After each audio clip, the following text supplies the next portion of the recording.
నల్గొండ జిల్లా హలియా మున్సిపాలిటీలో పోలీస్ శాఖ ఆధ్వర్యంలో ఉచిత కంటి వైద్య శిబిరం నిర్వహించారు. వాహనదారుల క్షేమమే లక్ష్యంగా ఏర్పాటు చేసిన ఈ శిబిరాన్ని జిల్లా ఎస్పీ శరత్చంద్ర పవర్ ప్రారంభించారు. రోడ్డు భద్రతలో డ్రైవర్ల కంటి చూపు అత్యంత కీలకమని, ప్రతి ఒక్కరూ క్రమం తప్పకుండా ఆరోగ్య పరీక్షలు చేయించుకోవాలని ఆయన సూచించారు. నిపుణులైన వైద్యులు డ్రైవర్లకు పరీక్షలు నిర్వహించి అవసరమైన వారికి మందులు, సలహాలు అందించారు. ఈ కార్యక్రమంలో డీఎస్పీలు, సిఐలు సహా పలువురు పోలీసు అధికారులు పాల్గొన్నారు. మనము ఇంటి నుంచి బయలుదేరేటప్పుడు ఒక ఊపుల బయలుదేరుతాం, కానీ సాయంత్రం వెనకాలకు వచ్చేటప్పుడు ఇంకో ఊపుల అందరు చేరే పరిస్థితి.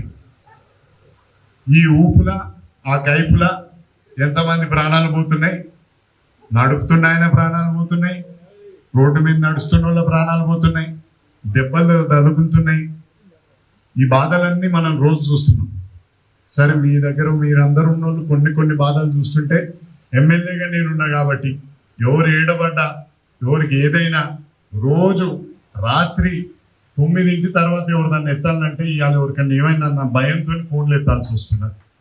కాకపోతే వాళ్ళకి అప్పుడు కూడా ఎప్పుడు అండగా ఉండి సాయం ఉండి వాళ్ళకి చేసే ప్రయత్నాలు మేము చేస్తున్నా కూడా మా ప్రయత్నం కన్నా ఎక్కువ ఇప్పుడు ఈ అవేర్నెస్ కార్యక్రమం ద్వారా, ఈ అవగాహన సదస్సు, వీటన్నిటికీ మీ అందరికీ తెలుసు. మన మీటింగ్లకు ఏదైనా పెట్టాలంటే ఇంతమందిని గుమ్మిగూడాలంటే ఎంతమందితోని ఎన్ని చేయాలని చాలా. కానీ పోలీసు వాళ్ళు అనగానే మాత్రం అందరు గమ్మున గుమ్మిగూడారు. వీళ్ళందరూ వీడికి వచ్చిన వాళ్ళకి ఇందాక సార్ అడిగింది ఎంతమంది వచ్చిండ్రు, ఇంతమంది హెల్మెట్లు ఉన్నాయంటే చేతులు ఎత్తితే మీరే చూసారు. ఇంకొకటి అడుగుతా, ఇంతమంది అందరు బండ్లలోనే వచ్చారు కదా, వీడికి ఎంతమందికి లైసెన్స్లు ఉన్నాయి? లైసెన్స్ అనేది చాలా ముఖ్యం. మనము